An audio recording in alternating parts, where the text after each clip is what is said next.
ونستعينه ونستغفره ونؤمن به ونتوكل عليه ونعوذ بالله من شرور أنفسنا ومن سيئات أعمالنا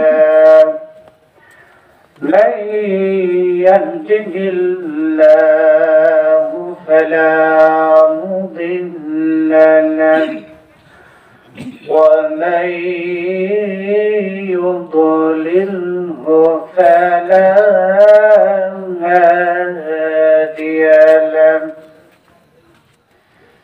ونشهد أن لا إله إلا الله وحده لا شريك له وأشهد أن محمدا عبده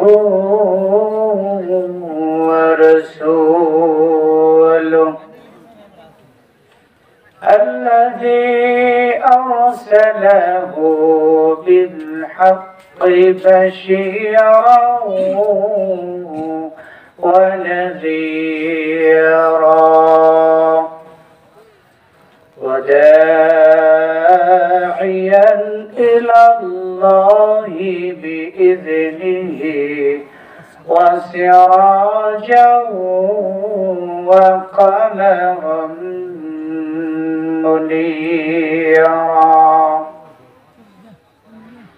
عما بعد فقد قال الله تبارك وتعالى في كلامه المجيد وفي فرقانه الحميد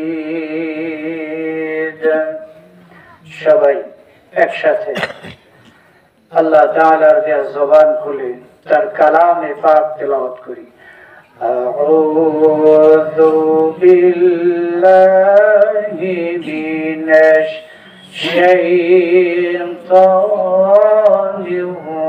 রাজীম আল্লাহ কালাম তেলাওয়াত করলে কি গুনাহ হবে ভাই একটু তার দেয়া জবান এই জবানটা একটু খুলে দেন না তার কালাম আসুন না সবাই একসাথে তেলাওয়াত করি বিসমিল্লাহির রাহমানির রাহিম ইযা زلزلت الأرض زلزالها وأخرجت الأرض أثقالها وقال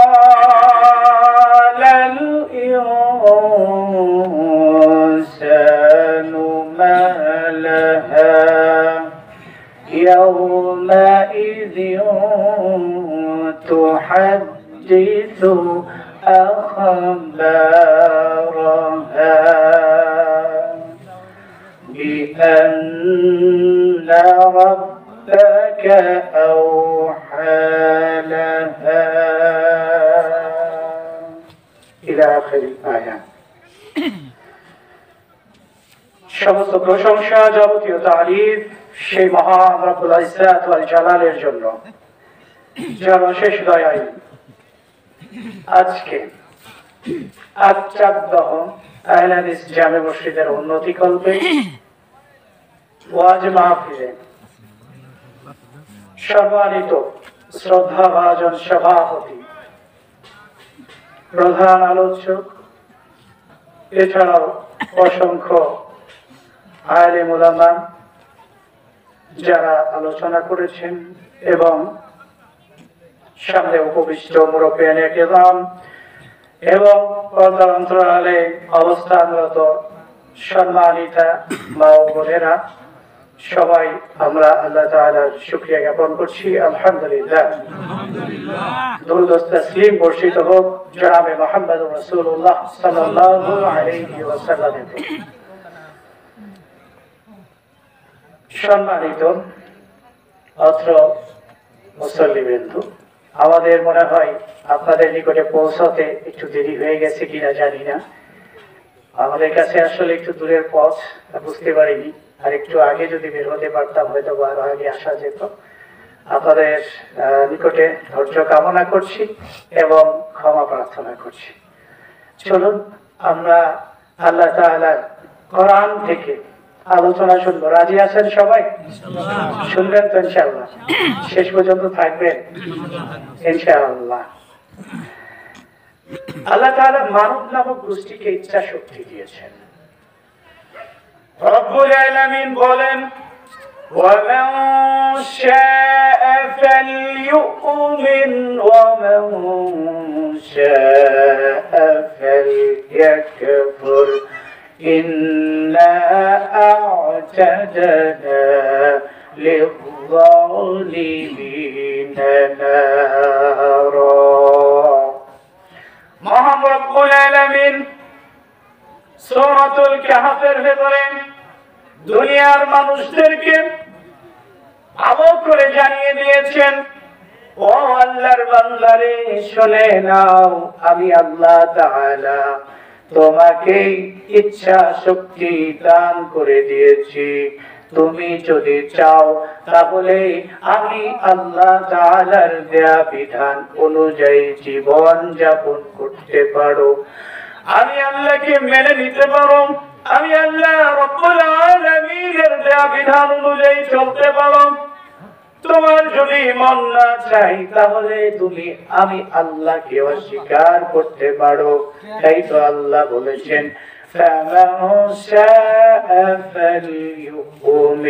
তোমার যদি ইচ্ছা হয় তাহলে তুমি আমি আল্লাহ তাআলাকে বিশ্বাস করে নাও, ঈমানদার হয়ে যাও, মুমিন হয়ে যাও।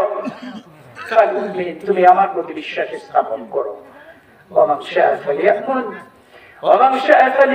তোমার যদি বিশ্বাস না হয়, তোমার যদি মন না চাই, তবুও তুমি এই দুনিয়াতে থাকতে পারবা আমি আল্লাহকে না মেনে। আমি আল্লাহ তাআলাকে তোমার মানতে মন চাই না, তুমি মেনো না। আমি আল্লাহ তোমাকে স্বাধীনতা দিয়েছি, তুমি দুনিয়াতে থাকতে পারবা। আমি তোমার রিজিক কেড়ে নেব না, আমি তোমার থাকার জায়গাটাকে কেড়ে নেব না, আমি প্রতিশোধ গ্রহণ করব না। আমি আল্লাহ তোমাকে এই সুযোগটা দিয়ে দিয়েছি, তুমি থাকতে পারো। তবে মনে রেখো, ইন্না আ'তাদনা লিয-যালিমিনা নারা, আমি আল্লাহ তাআলা তোমাকে ভালো করে জানিয়ে দিলাম, ও আমার বান্দারে শোনো, তুমি যদি আমি আল্লাহ তাআলাকে না মেনে নাও, আমি আল্লাহর বিধান অনুযায়ী নিজের জীবন যাপন যদি না করো, তোমার কাছে যদি সালাত ভালো না লাগে, সিয়াম ভালো না লাগে, আল্লাহ তাআলার দেয়া বিধানগুলো ভালো না লাগে, মানুষের সাথে সুন্দর কথা বলা ভালো না লাগে, হালাল ভালো না লাগে, হারাম গুলো তুমি বিরত না থাকো, পর্দা করতে যদি তোমার মন না চাই, তুমি যদি এই দুনিয়ার জমিনে আমি আল্লাহ তাআলাকে অস্বীকার করে থাকো, তবে মনে রেখো, ইন্না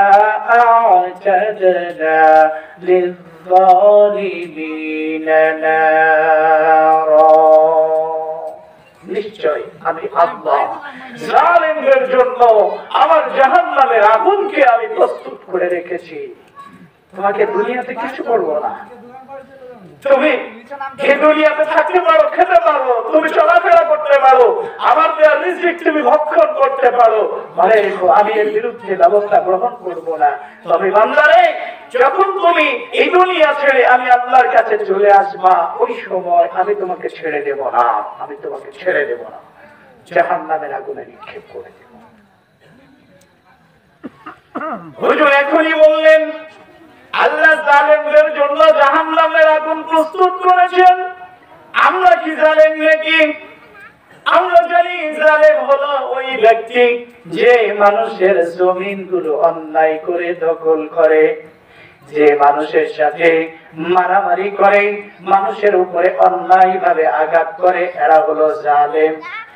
আমি কিভাবে জালেম হয়ে গেলাম? প্রশ্ন আছে না নেই? আমি আপনি জালেম কিভাবে? শুনুন, প্রত্যেকটা দিন সালাতে যখন যান, বৈঠকে বসার পরে একটা দোয়া আমি আর আপনি সবাই তেলাওয়াত করি। সবাই বলি, সেই জায়গাতে নিজেকে আমরা জালেম বলে থাকি। সবাই বলি, আল্লাহুম্মা ইন্নী যালামতু নাফসি যুলমান কাসীরান ওয়া লা ইয়াগফিরুয যুনুবা ইল্লা আনতা। বলি না বলেন না? কি বলেছেন বলতে পারেন? আল্লাহুম্মা ইন্নী যালামতু নাফসি, হে আমার প্রতিপালক, আমি আমার নিজের প্রতি জুলুম করেছি, আমার আত্মার প্রতি, আমার অন্তরের প্রতি আমি জুলুম করেছি, আমি জালেম। আল্লাহ গো, আমি জালেম, আপনি আমারে মাফ করে দেন, আমি জুলুম করেছি নিজের প্রতি। তার মানে জুলুমকারী কে? কে জালেম? জালেম ওই ব্যক্তি যে আল্লাহ তাআলার কথা অনুযায়ী জীবন যাপন করে না, যে এই দুনিয়ার জিন্দেগিতে বসবাস করে, তার দেয়া জমিনের উপরে থাকে, তার দেয়া দু চক্ষু দিয়ে সবকিছু দেখে, তার দেয়া হাত দিয়ে সব করে, তার দেয়া পা দিয়ে চলাফেরা করে, অথচ তাকে মেনে চলে না। এর চাইতে বড় জালেম আর কেউ হতে পারে? এর চাইতে বড় জালেম কেউ হতে পারে না। এই জন্য আমি আর আপনি জালেম খোঁজার জন্য অন্য কোথাও যেতে হবে না আপনাকে। অতএব যে বিষয়টি বলছিলেন, আল্লাহ তাআলার বিধান অনুযায়ী চলতে হবে। রব্বুল আলামিন তিনি বলেন, وقال الذين كفروا لا تسمعوا لهذا القرآن والغوا فيه لعلكم تغلبون।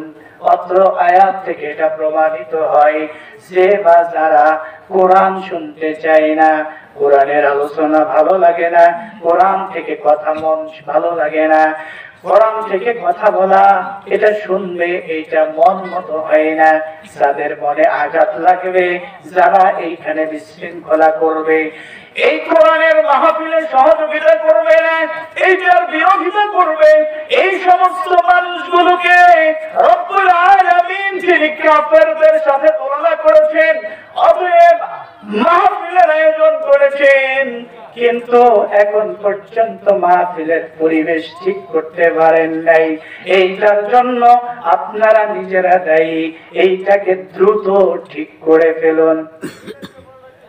আমি এখন বলতে চাচ্ছি, যারা আশেপাশে ঘোরাফেরা করছেন, অনুগ্রহ করে এই মাহফিলের প্যান্ডেলের ভেতরে চলে আসুন, কিংবা যে যেখানে আছেন সেখানে দাঁড়িয়ে থেকে আলোচনা শোনার জন্য চেষ্টা করুন, আশেপাশে বিশৃঙ্খলা করবেন না। আমরা আজকে যে বিষয়টি নিয়ে আলোচনা করার জন্য ইচ্ছা পোষণ করেছি, সূরাতুল জিলসালের মহাবলী তার গোলামকে যদি সুযোগ করে দেয়, আমরা উল্লেখিত বিষয় নিয়ে আজকে আপনাদের সাথে অল্প সময়ে কথা বলবো ইনশাআল্লাহ। সূরাতুল জিলসাল 30 নম্বর পারার ছোট্ট একটা সূরা। কি নাম বললাম বলেন তো? সূরা জিলসাল। সূরাতুল জিলসাল ছোট্ট একটা সূরা। এই সূরাটা একটা মানুষের জীবনকে পরিবর্তন করে দিতে পারে। একজন মানুষকে পরিবর্তনের জন্য এই সূরাটা এনাফ। যদি আমরা এটা মনোযোগ দিয়ে শ্রবণ করি এবং মানার মতো করে শ্রবণ করি, ইনশাআল্লাহ আমরা আজকে এই আলোচনাটি শুনবো এবং মানার জন্য চেষ্টা করবো। রাজি আছেন ইনশাআল্লাহ? একটু তাকবীর ধ্বনি দিতে হবে, আশপাশ থেকে শয়তান পালিয়ে যাবে। লিল্লাহি তাকবীর, লিল্লাহি তাকবীর, সকল বিধান বাতিল করো, আল কোরআনের আলো, আল হাদিসের আলো, আল কোরআনের আলো, লিল্লাহি তাকবীর। আসুন আমরা মূল আলোচনায় চলে যাই। আল্লাহ তাআলা তিনি এই সূরাতুল জিলজালের ভিতরে আমাদেরকে এমন ভাবে নসিহতগুলো করেছেন, নিয়ে এসেছেন যে একজন মানুষ পরকালটাকে যদি দেখতে চায় তাহলে এই সূরাটা তার জন্য এনাফ হয়ে যাবে। আল্লাহ কি বলেছেন এটার মধ্যে? এমন কি বলেছেন? মনটাকে একটু নরম করে দিন, দিলটাকে কোমল করুন, অন্তরটাকে নরম করুন। আমাদের চোখ দিয়ে পানি বের হয় না, আমরা এমন হয়ে গেছি, অন্তরটা পাথরের চাইতেও শক্ত হয়ে গেছে। পাথর বলে বলে ফেটে যায়, পাথর ফেটে তার ভেতর থেকে ঝর্ণা ধারা প্রবাহিত হয়। একজনের ভয়ে, তিনি কে বলুন তো? তিনি কে? আল্লাহ। আল্লাহ তাআলার ভয়ে শক্ত পাথর ফেটে পানি বের হয়ে ঝর্ণা ধারা হয়ে প্রবাহিত হয়ে যায়। এই কথা কোরআনের ভিতরে একজন বলেছেন, তিনি কে বলুন তো? আল্লাহ রব্বুল আলামিন সূরাতুল বাকারার ভিতরে বলেছেন, وَإِنَّ مِنَ الْحِجَارَةِ لَمَا يَتَفَجَّرُ مِنْهُ الْأَنْهَارُ وَإِنَّ مِنْهَا لَمَا يَشَقَّقُ فَيَخْرُجُ مِنْهُ الْمَاءُ وَإِنَّ مِنْهَا لَمَا يَهْبِطُ مِنْ خَشْيَةِ اللَّهِ। আল্লাহ রাব্বুল আলামিন এই দুনিয়ার জমিনে যা কিছু রয়েছে সব কিছু ভয় করে, আল্লাহ তাআলার ভয়ে সব কিছু থরথর করে কাঁপে। আল্লাহ রাব্বুল আলামিনের আযাবের ভয় একমাত্র মানুষ ব্যতীত সবাই করে, কিন্তু মানুষ নামক গোষ্ঠী তারা আল্লাহ তাআলাকে মূল্যায়ন করে না। আল্লাহ রাব্বুল আলামিন অত্র আয়াতের ভিতরে বলেছেন, ওয়া ইন্না মিনাল হিজারাতি লামা ইয়াতাফাজ্জারু মিনহুল আনহার। ও আমার বান্দারে শুনে দাও, আমি আল্লাহ তাআলার ভয়ে ওই বিশাল পাথরটাকে তোমরা দেখতে পাও, ওই পাথরটা আমি আল্লাহর ভয়ে থরথর করে কাঁপতে থাকে। এমন ভাবে কাঁপতে থাকে, কাঁপতে কাঁপতে এমন এক সময় চলে আসে ওই পাথরটা ফেটে দ্বিখণ্ডিত হয়ে যায়, আর ওই পাথরের ভেতর থেকে আল্লাহ তাআলার ভয়ে ফেটে তার ভেতরের কান্নাগুলো ঝর্ণা হয়ে প্রবাহিত হতে থাকে। ও আল্লাহর বান্দারে, তোমারে কেমনে বুঝাই আল্লাহ তাআলার ভয় কি জিনিস? আল্লাহ রাব্বুল আলামিন কে দুনিয়ার জমিনের সব কিছু ভয় পায়, শুধুমাত্র দুনিয়ার মানুষ ব্যতীত এই দুনিয়ার মানুষগুলো আল্লাহ তাআলাকে ভয় করে না, আল্লাহ তাআলার বিধান অনুযায়ী চলতে চায় না। এই দুনিয়ার মানুষগুলো তারা জাহান্নামকে ভয় পায় না, আল্লাহ তাআলার আযাবকে ভয় পায় না। তারা আল্লাহ রাব্বুল আলামিনের পাকড়াওকে কখনো চিন্তা করে না, তারা চিন্তা করে এই দুনিয়া দুনিয়া দুনিয়া। আল্লাহ রাব্বুল আলামিন এই পথহারা মানুষদেরকে, এই দিশাহারা মানুষদেরকে, দুনিয়া পাগল মানুষদেরকে একটু হুঁশিয়ার করার জন্য তিনি বলতেছেন, আলহাকুমুত তাকাসুর হাত্তা যুরতুমুল মাকাবির কাল্লা সাওফা তা'লামুন। ও আমার বান্দারে শুনে নাও, আলহাকুমুত তাকাসুর, এই দুনিয়ার মোহতা, এই দুনিয়ার লোভ লালসা, এই দুনিয়ার অর্থ, এই দুনিয়ার সৌন্দর্য তোমাদেরকে পাগল পারা করে রেখেছে। তোমরা আত্মভোলা হয়ে গেছো, আল্লাহ তাআলাকে তোমরা ভুলে গেছো, তোমরা জান্নাতকে ভুলে গেছো, জাহান্নামকে ভুলে গেছো, তোমরা আমি আল্লাহ তাআলার পাকড়াও গজবকে ভুলে গেছো। ও আমার বান্দারে শুনে নাও, তোমরা ভুলে গেছো, আমি আল্লাহ বলছি তোমরা ভুলে গেছো। তবে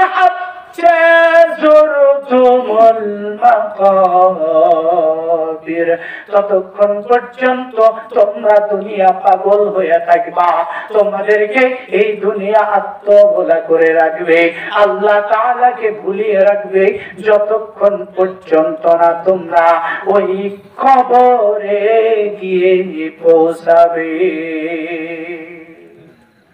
যতক্ষণ না তোমরা কবরে পৌঁছবে, ততক্ষণ পর্যন্ত তোমাদেরকে এই দুনিয়াটা ভুলিয়ে রাখবে। আমার কি হবে উপায়, আমার কি হবে উপায়, শিশুকাল কোলে কোলে কেটে গেল ভাই, যৌবনকাল ভোগ বিলাসে উড়িয়ে দিলাম হাই। ঠিক কিনা? আমার কি হবে উপায়, আমার কি হবে উপায়, শিশুকাল কোলে কোলে কেটে গেল ভাই, যৌবনকাল ভোগ বিলাসে উড়িয়ে দিলাম হাই। নিদানকাল কখন এলো, জীবনটা মোর এলো মেলো, নিদানকাল কখন এলো, জীবনটা মোর এলো মেলো, হিসাব করি নাই, আমার কি হবে উপায়। ঠিক না? ছোট্টবেলা থেকে মায়ের কোলে বড় হয়ে গেলেন, বড় হওয়ার পরে যৌবনকাল যখন চলে এসেছে রে ভাই, এই যৌবনটা আমরা কখনো চিন্তা করি নাই। আল্লাহ তাআলা কে একজন রয়েছে, তারে ভয় করা দরকার, একটা বার কল্পনা করি নাই রব্বুল আলামিন তিনি আমাদেরকে এই কোরআনের ভেতরে কি বলেছেন, কেন এই কোরআনটা পাঠাইছে, কি কাজ এই কোরআনের, কেন মুসলমান হইলাম, কি কারণে আমি মুসলমান, একটা বার চিন্তা করে দেখি নাই। যৌবনকাল কেটে গেল, এমন সময় পার হতে হতে তাকিয়ে দেখি আমার দাড়িগুলো সাদা হয়ে গেছে। হায় হায়, কি হলো রে? হে হে, দাড়ি যে সাদা হয়ে গেল রে। আয় হায়, 2 দিন পরে দেখি চামড়া চুমড়ি সব ঢিলা হয়ে গেল, এখন দেখি মাথাও বাঁকা হয়ে গেল, চোখেও ঠিক মতো দেখি না, একবারে দাঁড়িয়ে থেকে নামাজ পড়বো এটাও পারি না, আবার রুকু করবো সোজা হয়ে রুকুটাও করতে পারি না। ঠিক কিনা? এই অবস্থা হলো আমাদের ভাই। বিশ্বাস করুন, এই দুনিয়া আপনার জন্য আমার জন্য এমন একটা বস্তু যার পেছনে আমি আপনি সবাই ছুটি, কিন্তু এই দুনিয়া কেউ পাই না। আর দুনিয়া মুখদিলাতুন ওয়াল আখিরাতু মুখদিলাতুন, ও আল্লাহর বান্দা শুনে নাও, এই দুনিয়া তোমাকে পিঠ দেখিয়ে পালিয়ে চলে যাচ্ছে, আর ওই আখিরাত তোমার দিকে ধীরে ধীরে চলে আসছে। তোমার জীবনের একটা সেকেন্ড যেটা পার হয়ে গেছে, এটা কখনো তুমি ফিরাইতে পারবা না। তার মানে তোমার জীবন থেকে একটা সেকেন্ড চলে গেল। ধরো তোমার হাতে রয়েছে একটা আইসক্রিম, এই আইসক্রিমটাকে তুমি ধরে রেখেছো, এই আইসক্রিমটাকে ধরে রেখেছো, এইটা কতক্ষণ তোমার হাতে থাকবে তুমি বলতে পারো? এই আইসক্রিমটা সর্বোচ্চ তোমার হাতে 5 মিনিট, এর বেশি থাকবে ভাই? বলে পানি হয়ে যাবে না? রব্বুল আলামিন আপনাকে এই কথা বলেছেন তার এই কোরআনুল কারীমের ভেতরে, কিন্তু আপনি আর আমি কখনো খুঁজে দেখি নাই ভাই। খুঁজে যদি দেখতাম তাহলে অনেক আগেই জীবনের হিসাবটা একটু মিলাইয়া নিতাম। আল্লাহ তাআলা তিনি বলেন, ওয়াল আসরি ইন্নাল ইনসানা লাফি খুসর, সময়ের কসম করে বলি, কালের শপথ করে বলি, ও আমার বান্দারে শুনে নাও, আমি আল্লাহ কালের কসম করে বলতেছি, সময়ের কসম করে বলতেছি, নিশ্চয় তোমরা সমস্ত মানুষ ক্ষতির মধ্যে নিমজ্জিত রয়েছো। সবাই ক্ষতির মধ্যে নিমজ্জিত রয়েছে। কেন আল্লাহ সময়ের কসম করতে গেলেন?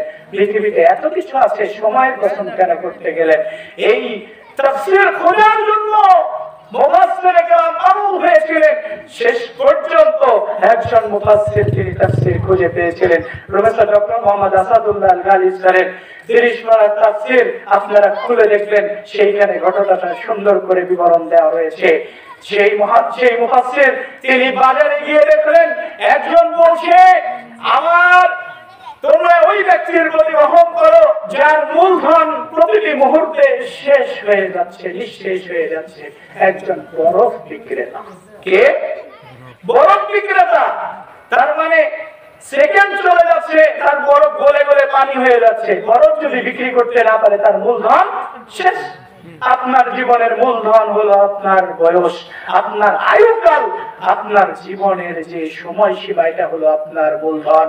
আপনি বিশ্বাস করুন, প্রত্যেকটা সেকেন্ড, প্রত্যেকটা মিনিট, প্রত্যেকটা ঘন্টা আপনি অতিবাহিত করছেন, মানে আপনার জীবন থেকে বরফের মতো পানিগুলো গলে গলে পড়ে যাচ্ছে। যতটুকু থাকতেছে এইটুকু হলো শেষে গিয়ে এই ডেড বডি, আর কিছুই।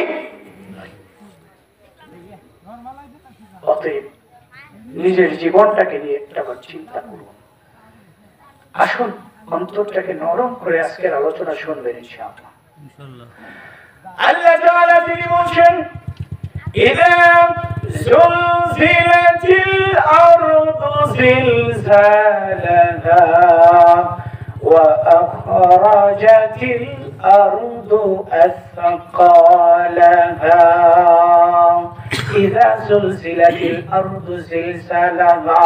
এই দুনিয়ার জমিনটাকে যখন আল্লাহ রাব্বুল আলামিন কিয়ামত সংগঠিত করার জন্য চিন্তা করবেন ভাই, যখন তিনি কিয়ামত ঘটায়া দিতে চাইবেন, ওই সময় তিনি এমন একটা কাণ্ড ঘটায়া দিবেন, মানুষগুলো সব আশ্চর্য হয়ে যাবে, পাগল পারা হয়ে যাবে।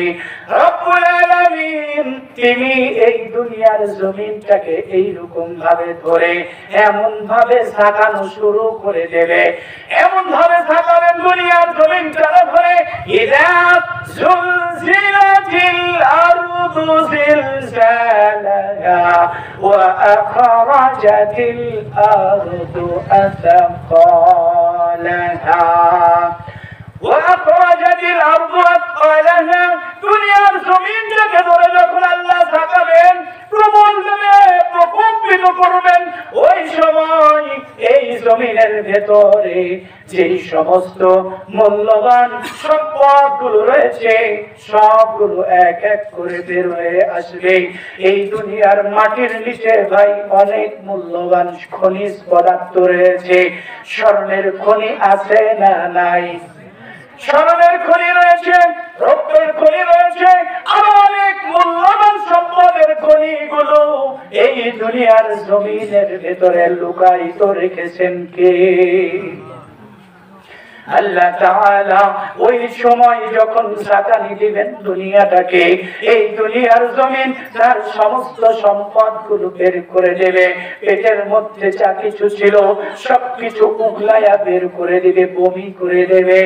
এমন সময় ওয়াকালাল ইনসানু মা লাহা, দুনিয়ার মানুষগুলো পাগল পারা হয়ে যাবে।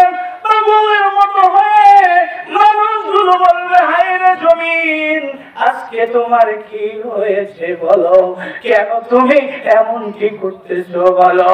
তোমার কি হলো? সারাটা জীবন ধরে তোমার পেট থেকে এই সম্পদগুলো বের করার জন্য কত চেষ্টা করেছি, আমরা তোমার পেট থেকে এই পদার্থগুলো বের করতে পারি নাই, আমরা এই সম্পদগুলো বের করতে পারি নাই। ওরে জমিন, আজকে তোমার কি হয়েছে বলো? কেন তুমি এমন কাহিনী করতেছো? আমার আল্লাহ রব্বুল আলামিন তিনি বলেন বিআন্না রাব্বাকা আওহা লানা, এই দুনিয়ার জমিন আর কারো কথা শোনে না, দুনিয়ার জমিনটা একজনের কথা অনুযায়ী চলে, তিনি কে? আমার আল্লাহ রাব্বুল আলামিন তিনি বলছেন বিআন্না রাব্বাকা আওহা লানা, আমি আল্লাহ এই জমিনটাকে ওই সময় এইটা করার জন্য নির্দেশনা প্রদান করব, এই জন্য এই দুনিয়ার জমিনটা এই কাজ করবে। রব্বুল আলামিন তিনি বলেন ইযাস সামাউ ফাতারাত ওয়া ইযাল কাওয়াকিবু তাসারাত ওয়া ইযাল বিহারু ফুজ্জিরাত। ও দুনিয়ার মানুষ, কিয়ামত কি জিনিস দু চোখ দিয়ে দেখতে চাও নাকি? মন খুলে দাও, অন্তরের চক্ষু খুলে দাও, এসো আজকে তোমাকে আমি কিয়ামত কিভাবে সংঘটিত হবে একটু তোমাকে দেখায়া দিই। আল্লাহ তোমার মনটাকে পরিবর্তন করে কিনা দেখো। আল্লাহর জন্য আজকের আলোচনা শোনো, আল্লাহ চাইলে তোমার নসিবে হেদায়েত হতে পারে রে ভাই। রব্বুল আলামিন তিনি বলেন ইযাস সামাউ ফাতারাত, ও দুনিয়ার মানুষ রে শোনো, তুমি তোমার মাথার উপরে যে আসমানটাকে দেখতে পাচ্ছ, এই রাতের বেলায় আকাশের দিকে তাকায়া দেখো আমার আল্লাহ কত সুন্দর করে আকাশটাকে সাজিয়েছেন, কতগুলো গ্রহ নক্ষত্র সৃষ্টি করেছেন, এই তারকারাজি দিয়ে তিনি আকাশটারে সুন্দর করে সাজাইছে।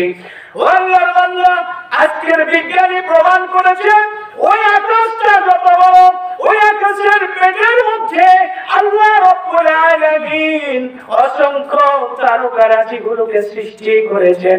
এই দুনিয়া যত বড়, এই দুনিয়ার চাইতে চন্দ্রটা অনেক গুণে বড়, এর চাইতে সূর্য আরো বড়, ওই সূর্যের চাইতে হাজার হাজার কোটি কোটি তারকাগুলো রয়েছে, নক্ষত্রগুলো রয়েছে, সেগুলো এর চাইতে আরো অনেক গুণে বড়।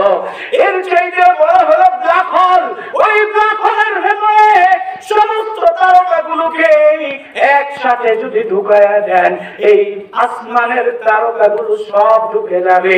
আপনি রাতের বেলায় আকাশে তাকিয়ে আর তারকা দেখতে পাবেন না।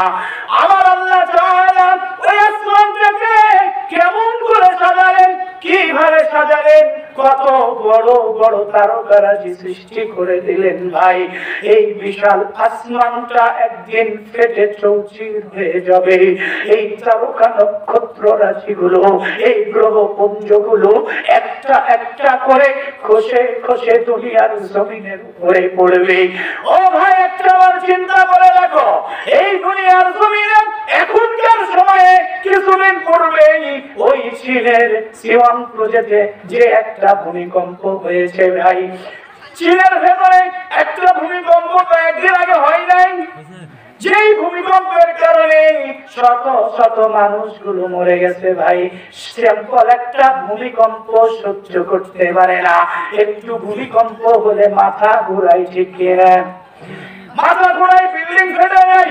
আমার আল্লাহ তাআলা ওই আসমানটাকে যখন ফাটিয়ে দেবেন, চৌচির করে দেবে, একটা একটা করে তারকাগুলো যখন নিচে পড়বে, রাতের বেলায় ঘুমানোর পরে একটু চিন্তা করবেন ভাই, আপনি রয়েছেন এমন একটা জায়গার মধ্যে, নিচে রয়েছে পাথর, আপনার উপরে চাপানো রয়েছে পাথর, আপনার চেহারাটা বাইরে রয়েছে। এমন সময় আপনি চেষ্টা করতেছেন সেখান থেকে বের হওয়ার জন্য। এই সময় এই দুইটা চোখ বন্ধ করার পরে রাতের বেলায় ঘুমের মধ্যে একটু চিন্তা করে দেখবেন কেমন লাগে। ও আল্লাহর বান্দারা শোনো, আল্লাহ তাআলা ওই কিয়ামত যখন ঘটাবে, ওই কিয়ামতের সময় এত বড় বড় নক্ষত্রগুলো যদি এই দুনিয়ার জমিনটার উপরে পড়ে, তাহলে এই দুনিয়ার জমিনের অবস্থা কি হবে? থাকবে ভাই? জমিন থাকবে? থাকবে না।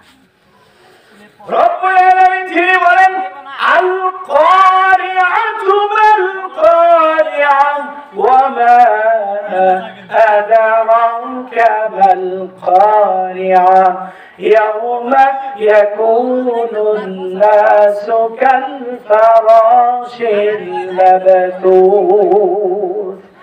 রব্বুল আলামিন তিনি বলছেন মহা দুর্ঘটনা মাল কারিয়া। নবী গো আপনি কি বলতে পারেন নাকি মহা দুর্ঘটনা কি? ও নবী গো আমি আপনাকে বলি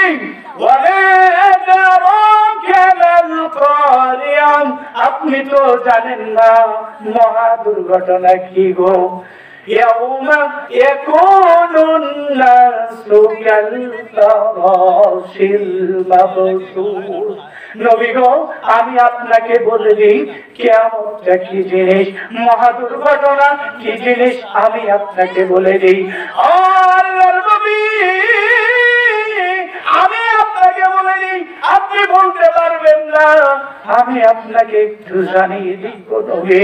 মহা দুর্ঘটনা ওইটা হলো এমন একটা জিনিস যেই সময় এই দুনিয়ার মানুষদেরকে দেখে মনে হবে এই মানুষগুলো আর মানুষ নয়, এই মানুষগুলোর হিতাহিত জ্ঞান আর ঠিক নাই, এই মানুষগুলো সবাই পাগল পারা হয়ে গেছে, এই মানুষগুলো সবাই একটা একটা পোকা হয়ে গেছে।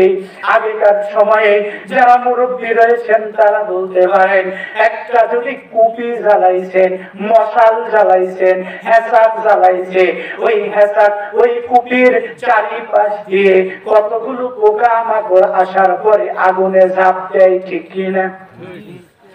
আগুনে ঝাঁপ দিয়ে নিজের জীবন শেষ করে দেয়। এই পোকা জানে না ওই আগুনে ঝাঁপ দিলে যে তার জীবন চলে যাবে, তার হিতাহিত জ্ঞান নাই, তার আল্লাহ তাআলা মেধা দেয় নাই, যার কারণে এই পোকাগুলো গিয়ে আগুনের মধ্যে ঝাঁপ দেয়। ও আল্লাহর বান্দারে এমন একটা দিন তোমার আমার জীবনে আমার আল্লাহ দিয়ে দেবে যেই দিন রে ভাই আমার তোমার হিতাহিত জ্ঞান ঠিক থাকবে না।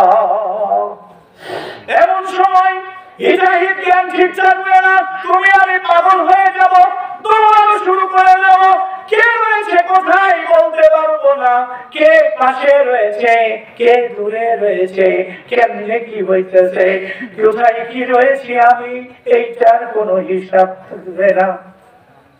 এমন পরিস্থিতি আমার আপনার জীবনে যখন আসবে ঠিক তখনই কিয়ামতটাকে সংগঠিত করিয়ে দেবেন কে? আল্লাহ রাব্বুল আলামিন তিনি আরো বলেছেন ইযা দুক্কাতিল আরদু দাক্কান দাক্কা ওয়াজিআ ইয়াওমাইযিন বিজাহান্নাম। রব্বুল আলামিন তিনি বলেন কাল্লা ইযা দুক্কাতিল আরদু দাক্কান দাক্কা। আল্লাহর বান্দা শোনো, আমি আল্লাহ রাব্বুল আলামিন এই দুনিয়ার জমিনটাকে তোমাদের জন্য সুন্দর করে বিছাইছি, এই দুনিয়ার জমিনটাকে আমি আল্লাহ তোমাদের জন্য বসার জন্য থাকার জন্য বিছানার মতো করে বিছায়া দিয়েছি। কিন্তু এই দুনিয়ার জমিনটাকে আমি আল্লাহ এমন একটা দিন আসবে যেই দিন আমি আল্লাহ এই দুনিয়ার জমিনটাকে টুকরা টুকরা করে দেব। দুক্কাতিল আরদু দাক্কান দাক্কা, যার ব্যাখ্যা হলো এই দুনিয়ার জমিনটাকে আল্লাহ রাব্বুল আলামিন তিনি টুকরা টুকরা করে দেবেন, তখন এই দুনিয়ার জমিনের কোনো অস্তিত্ব থাকবে না। মহান আরশের মালিক তিনি বলেন আল্লাহর বান্দারে তুমি যে চিন্তা করতেছো তা কখনোই ঘটবে না। এই দুনিয়ার জমিন অচিরেই ধ্বংস হয়ে যাবে। তোমার জন্য আমি আল্লাহ রাব্বুল আলামিন এই দুনিয়ার জমিনটাকে সৃষ্টি করেছিলাম। বান্দারে আমি আল্লাহ একদিন কিয়ামত ঘটায়া দেব, সেই দিন তুমি চাইলেও বাঁচতে পারবা না, তোমার পরিস্থিতি বড় কঠিন হয়ে যাবে। আল্লাহ রাব্বুল আলামিন তিনি নিজেই বলেছেন এই দুনিয়ার জমিনটাকে আমি আল্লাহ ওই কিয়ামতের পূর্বে এমন করে দেব, তুমি দেখতে পাচ্ছ ইযাস সামাউ ফাতারাত وإذا الكواكب انتثرت وإذا البحار فجرت এই দুনিয়ার জমিনে যে সমুদ্রগুলো রয়েছে, যে সমস্ত নদীগুলো রয়েছে, এই বিশাল সমুদ্রের মধ্যে আমি আল্লাহ তাআলা আগুন লাগিয়ে দেব। আগুনের কারণে এই বিশাল সমুদ্রের পানিগুলো সব শুকিয়ে নিঃশেষ হয়ে যাবে। ও আমার বান্দারে, ওই দিন কিয়ামত অনুষ্ঠিত হয়ে যাবে। যেই দিন তাকিয়ে দেখবা এই বিশাল পাহাড় পর্বতমালাগুলো, ওই সিলেটে গেলে দেখা যায় কত বড় পাহাড়গুলো রয়েছে। চট্টগ্রামে গেলে কিছুটা দেখা যায়। হিমালয় পর্বতের দিকে তাকায়া দেখো রে বান্দা, আমার আল্লাহ ওই হিমালয় পর্বতটাকে কেমন করে বানাইছে।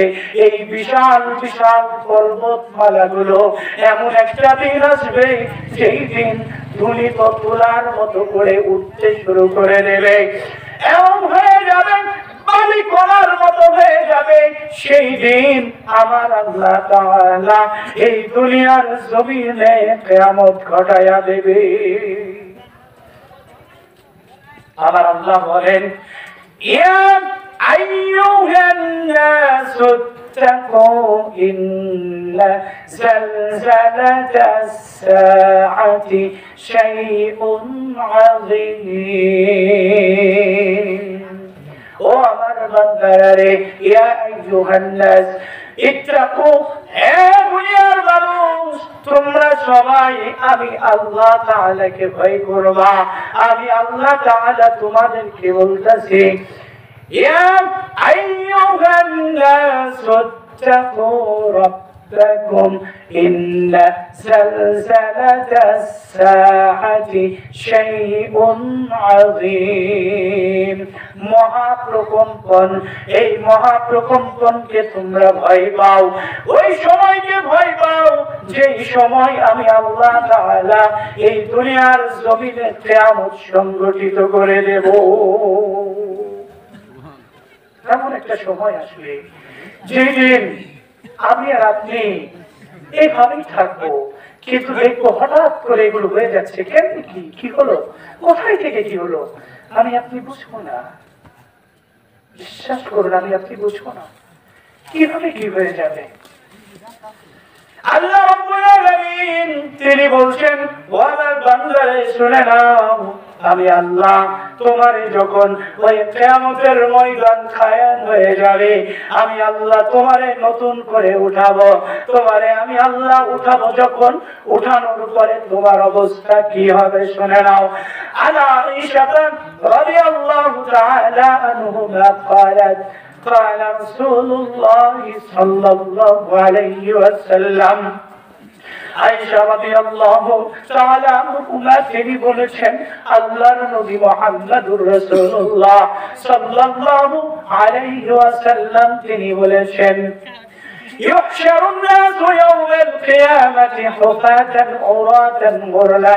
ও দুনিয়ার মানুষরে শোনো, তোমারে যখন আমার আল্লাহ তাআলা ওই কিয়ামতের মাঠে যখন উঠাবেন, নতুন করে যখন আল্লাহ মৃত্যু দেওয়ার পরে আবার তোমাকে আমাকে ওই হিসাব নিকাশের জন্য যখন উঠাবে, ইহশারুন নাসু ইয়াউমাল কিয়ামাতি হুফাতান উরাতান গুরলান, আল্লাহ তোমাকে আমাকে উঠাবে। ওই সময় তোমার শরীরে আল্লাহ কোন পোশাক রাখবে না, তোমার নিজস্ব কোনো পরিচয় থাকবে না, তোমার কোনো ক্ষমতা থাকবে না, তুমি কার ছেলে তুমি বলতে পারবা না। আমার আল্লাহ রাব্বুল আলামিন তোমাকে এমন ভাবে উঠাবেন, তোমার পাশে থাকবে তোমার ছেলে, তুমি থাকবে উলঙ্গ।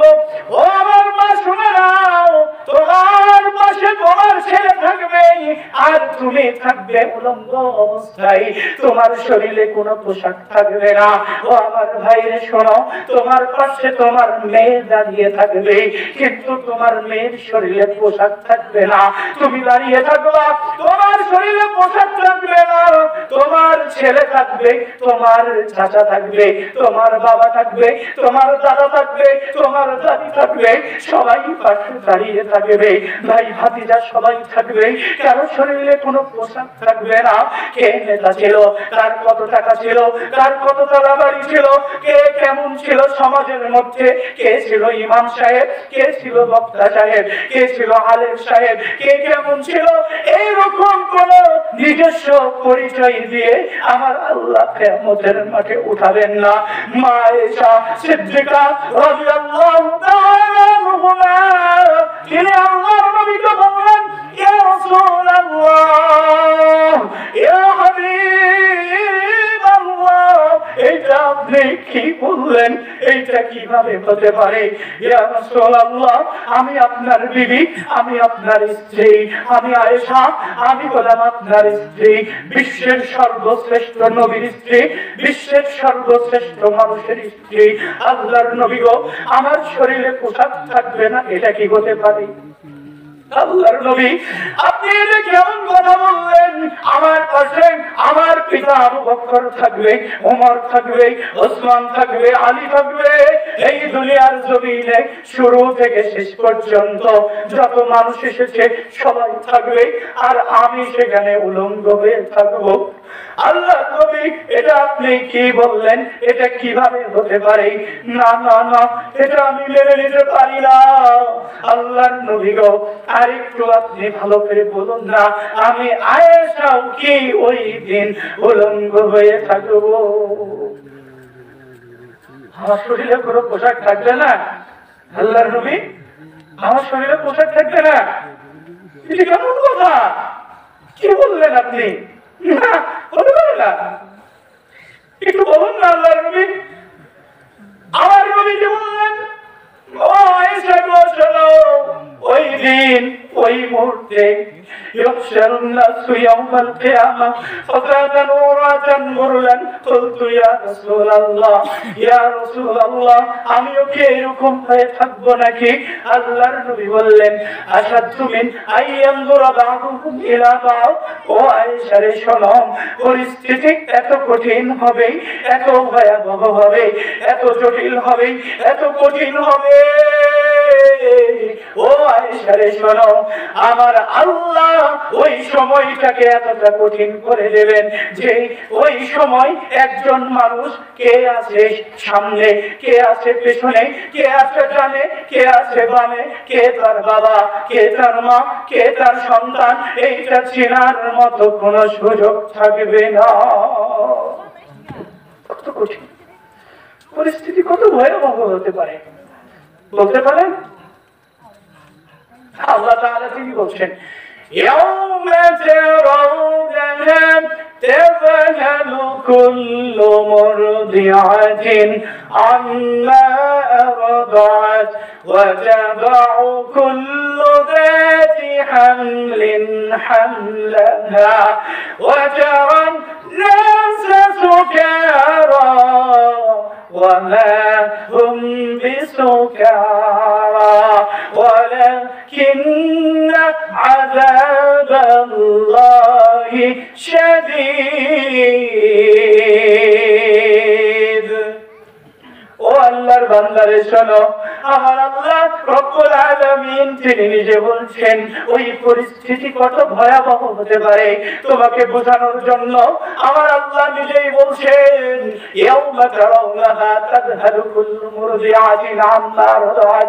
ওই দিন যেই মা তার সন্তানটাকে দুধ পান করাইতেছিল, তার সন্তানটা দুধের বাচ্চা কোলে করে নিয়ে দুধ পান করাইতেছিল, এমন সময় আল্লাহ তাআলা ডাক দিয়েছে, আল্লাহ রব্বুল আলামিন তার কাছে নেবে, এমন মুহূর্তে তার বাচ্চাটার কোল থেকে পড়ে যাবে। ও আল্লাহর বান্দা, শুনে নাও, দুনিয়ার জমিনে একজন মায়ের কাছ থেকে তার সন্তানটাকে কেড়ে নেওয়ার চাইতে বড় কঠিন কাজ আর হতে পারে না। একজন মা তার সন্তানটার বিনিময়ে তার জীবনটাকে কুরবানি করে দেয়, ঠিক কিনা? আমরা ইতিহাস দেখেছি, পত্রিকায় দেখেছি, নিউজ দেখেছি, একজন মা আর তার সন্তানটাকে বলা হয়েছে, ডাক্তার বলেছে ও আমার মারে শোনো, তুমি যদি বলো তাহলে তুমি বাঁচবা কিংবা তোমার সন্তান বাঁচবে, এখন তোমার কাছে সিদ্ধান্ত বলো, তুমি বাঁচবে নাকি তোমার সন্তান বাঁচাবে? ওই মা তখন বলেছিল, না না ডাক্তার সাহেব, ও ডাক্তার সাহেব, 10 কষ্ট আমার করে এই পেটের মধ্যে রেখেছি, আমার কলিজার টুকরা সন্তানটাকে রেখেছি। ও ডাক্তার সাহেব, যখন আমি আমার বাচ্চাটা গর্ভের মধ্যে এসেছিল, আমার ইচ্ছা ছিল আমার ফুটফুটে বাচ্চা হবে, আমার বাচ্চাটা দুনিয়ার মুখ দেখবে, এই দুনিয়ার আলো দেখবে। ও ডাক্তার সাহেব, আমার মনে বড় আশা ছিল। ও ডাক্তার সাহেব, তখন থেকে কত কষ্ট সহ্য করেছি।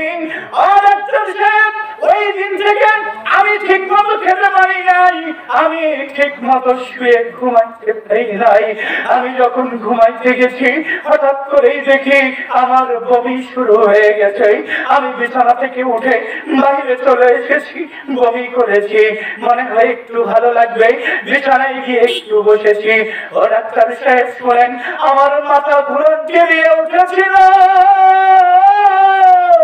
আমি আর বসে থাকতে পারি নাই, আমি শুয়ে পড়েছিলাম, বলেছিলাম, মনে করেছিলাম একটু শান্তি লাগবে। না গো না, আমি শোয়ার পরেও আমার আর শান্তি লাগে নাই। আমার যখন সময় অতিবাহিত হয়েছে, রাত চলে গেছে, আমার দু চোখের ঘুম, আমি ঘুমাইতে পারি নাই। ও ডাক্তার সাহেব, আমার ক্ষুধার যন্ত্রণা পেটের মধ্যে শুরু হয়েছে। খাবারটাকে নিয়ে যখন আমি সামনে বসেছি, একটু গন্ধ যখন নাকে লেগেছে, আমি আর খাবারটাকে খেতে পারি নাই। আমি তখন খাবারের প্লেট রেখে দিয়েছি। ও ডাক্তার গো শুনো, আমি যখন আমার বাচ্চাটাকে পেটের মধ্যে নিয়ে শুইতে গেছি, সে একটু লাথি দিয়ে বসেছে, আমি আর শুয়ে থাকতে পারি নাই, শোয়া থেকে উঠে দাঁড়িয়ে গেছি, মনে করেছি একটু ভালো লাগবে। তার পরে দেখি আমার আরো খারাপ লাগা শুরু হয়ে গেছে। আমি তখন কি করব? ও ডাক্তার সাহেব, এইভাবে একদিন নয়, এক রাত নয়, 1 মাস নয়, 10টি মাস পার করেছি গো ডাক্তার। ও ডাক্তার, এখন আমার জীবন যাবে যাক, তবুও আমার কলিজার টুকরা দুনিয়ার মুখ দেখু কিনা। এই তো মা, সেই মা সেই দিন স্তন থেকে দুধ পান করাচ্ছে এই কলিজার টুকরা বাচ্চাটাকে, কখন ফেলে দিয়ে দৌড় দিয়ে চলে গেছে মা, এই মা বলতে পারবে না। বলতে পারেন কেমন কঠিন মুহূর্ত হতে পারে? আল্লাহ তাআলা তিনি বলছেন, يوم ترونها تذهل كل مرضعة عما أرضعت وتضع كل ذات حمل حملها وترى الناس سكارى। ও আল্লাহর বান্দারে শোনো, আল্লাহ তাআলা তিনি বলছেন, আমার বান্দী যখন ওই বাচ্চাটাকে কোলের মাঝে নিয়ে দুধ পান করাইতেছিল, আমি আল্লাহ যখন কিয়ামতের ডাক দিয়ে দিয়েছি, ওই বান্দীটা কোল থেকে বাচ্চা ফেলে দিয়ে দৌড় দিয়ে চলে গেছে কোথায় জানি? সমবেত হওয়ার জায়গা। আমার ওই মায়ের পেট থেকে গর্ভে সন্তান ছিল, সন্তান নিয়ে ওই কিয়ামতের মাঝে উঠে গেছে। এই মায়ের গর্ভ থেকে কখন জানি তার বাচ্চা খসে পড়ে গেছে, এই মা কল্পনাও করতে পারে না। এই দুনিয়ার জমিনে যতগুলো কাজ রয়েছে, সবচেয়ে কঠিন কাজ হলো একজন মায়ের গর্ভপাত করা। এর চাইতে কঠিন কাজ আর কিছু হতে পারে না রে ভাই। এই মা যখন এই গর্ভপাত হয়ে যায়, সেই মা বলতে পারে না তাহলে পরিস্থিতি কতটা ভয়াবহ হতে পারে আমি আপনাকে কেমনে বুঝাই। ও আল্লাহর বান্দারে শোনো, আল্লাহ তাআলা তিনি বলছেন ওয়াতাওয়াল্লা সাসকাহা ওয়া মা হুম বিসকাহা ওয়ালাকিন্না আযাবাল্লাহি শাদীদ। ওই দিন মানুষগুলোকে দেখে মনে হবে সমস্ত মানুষগুলো নেশা পান করেছে, সবাই মদ পান করেছে, কিংবা সবাই পাগল হয়ে গেছে। না না না, কেউ পাগল হয় নাই, কেউ নেশাও পান করে নাই। তাহলে কি হয়েছে? কেন মানুষগুলো এমন হয়ে যাবে? আল্লাহ রাব্বুল আলামিন তিনি বলছেন ইন্না আযাবাল্লাহি শাদীদ। এই মানুষগুলো আল্লাহ তাআলার কঠিন আযাব দেখার পরে এইরকম হয়ে গেছে।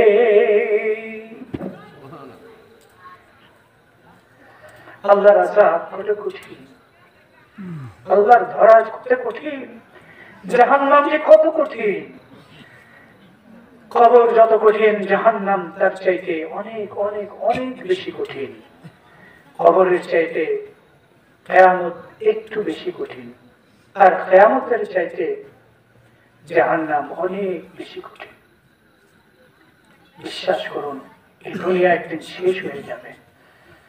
এই দুনিয়া আমার আপনার থাকার জায়গা নয়। এই দুনিয়াতে আমি আপনি থাকতে আসিনি, আমাদেরকে চলে যেতে হবে। অতএব আমার যাওয়াটা যেন এরকম হয়। আল্লাহ রাব্বুল আলামিন তিনি আমাদেরকে কবুল করুন, আমিন।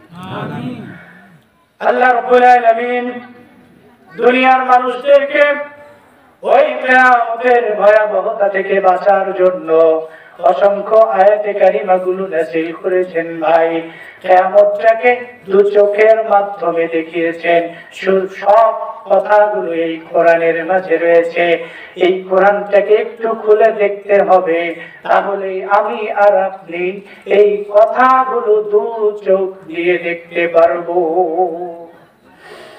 ওই কিয়ামতের মাঠে আমি আর আপনি যখন উপস্থিত হয়ে যাব, আল্লাহ তাআলা এইবার বিচারের জন্য তিনি বসে যাবেন। বিচারের মাঠ কায়েম করা হয়ে যাবে, আল্লাহ তাআলা তিনি বসবেন, আর মানুষদের জন্য বিচারের ব্যবস্থা করা হবে। আল্লাহ রাব্বুল আলামিন তিনি যখন বিচার করবেন, এর পূর্বে কতটুকু সময় আল্লাহদেরকে ওই কিয়ামতের মাঠে থাকতে হবে, এই কথা নিয়ে যদি কোনো মতভেদ থাকে চলেন আমরা কোরআনের কাছে যাই। আল্লাহ তাআলা তিনি নিজেই বলেছেন 50,000 সানা। ও আমার বান্দারে শোনো, ওই কিয়ামতের মাঠে যদি তোমাদেরকে একদিন অতিক্রম করতে হয়, কয়দিন বলুন তো? একদিন যদি অতিক্রম করতে হয়, একদিন যদি দাঁড়ায় থাকতে হয়, তাহলে মনে রেখো 50,000 বছর তোমাদেরকে ওই কিয়ামতের মাঠে দাঁড়ায় থাকতে হবে। এই দুনিয়ার জমিনের 50,000 বছর সমান হলো কিয়ামতের। যদি 2 দিন টাকা লাগে 1 লক্ষ বছর। চিন্তা করতে পারেন ভাই, কতদিন থাকা লাগতে পারে? অথচ ওই সময় কি হবে, কেমন হবে পরিস্থিতিটা? আল্লাহ তাআলা রাসূল মুহাম্মদ সাল্লাল্লাহু আলাইহি ওয়াসাল্লাম তিনি বলেন তুদরা শামসু ইয়াউমাল কিয়ামা কামিকদারি মিল। আল্লাহ তাআলা ওই কিয়ামতের মাঠে যখন কায়েম করে ফেলবেন, তখন ওই সূর্যটাকে নতুন করে সৃষ্টি করবেন ভাই। করার পরে ওই সূর্যটাকে তিনি মাথার কাছে নিয়ে আসবেন, 1 মাইল উপরে রাখা হবে। এই সূর্যটা আজকে কত উপরে রয়েছে বিজ্ঞানীরা সঠিক বলতে পারে না। এই তো উপরে থাকার পরেও শীতকাল এখন। আজকের দিনে এই সূর্য যে তাপ দিয়েছিল দুপুরের সময়, আপনি কি ওই সূর্যের তাপে পিঠটা খোলা রেখে বসে থাকতে পেরেছিলেন নাকি? পিঠটা গরম হয়ে গিয়েছিল, ঠিক কিনা?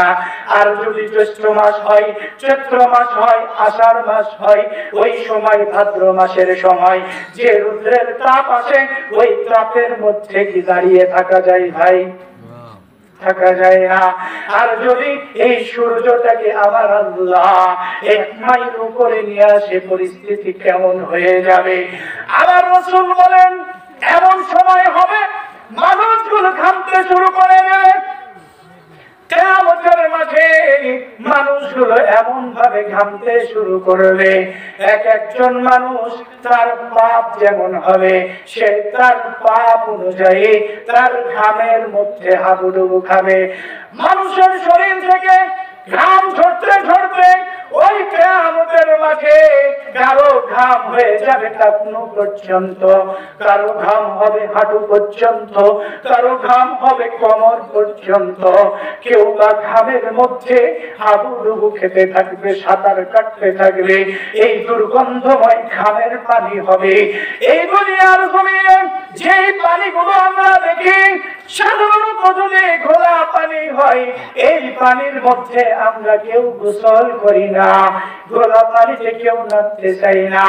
আর যদি ওই ঢাকা বুড়িগঙ্গা নদীর পানি হয়, আবার আপনাদের যিনি প্রধান বক্তা আজকে ডক্টর ইহসান ইলাহি জহির ভাই, শীতলক্ষার পানি এমন সময় গন্ধ আসে, শীতলক্ষার বালু নদীর পানি ভাই এমন গন্ধ দুর্গন্ধ আসে, ওই নদীতে তো নামা দূরের কথা, উপর দিয়ে নৌকায় চলে যাওয়া যায় না। আল্লাহ তাআলা এই শরীরের ঘামের পানি কেমন দুর্গন্ধ হতে পারে? ওই গরমের সময় একজন মানুষ যখন ঘেমে যায়, ঘামন্ত নিয়ে কেউ যদি পাশে সালাত আদায় করে ভাই, তাহলে তার কাছে দাঁড়ানো যায় না, ঠিক কিনা? দুর্গন্ধ হয়ে যায়। আল্লাহ রাব্বুল আলামিন ওই ঘামের মধ্যে আপনাকে হাবুডুবু খাওয়াবেন, সাঁতার কাটতে থাকবেন। আপনি চিন্তা করবেন, এই মানুষ একটু যদি সামনে যাই, মনে হয় একটু সামনে গেলে একটু পানি কম পাওয়া যাবে, একটু পা রাখার মতো জায়গা হবে, আমি মনে হয় একটু দাঁড়াইতে পারবো, আমার মনে হয় আর হাবুডুবু কাটতে হবে না, আমার মনে হয় সাঁতার কাটতে হবে না। মানুষ একটু সামনে যাবে, যাওয়ার পরে দেখবে একই রকম পানি, সেই জায়গা থেকে সামনের দিকে তাকায় দেখবে মনে হয় ওই জায়গাতে মানুষগুলো দেখা যায় তারা পানি কমের মধ্যে দাঁড়ায় রয়েছে।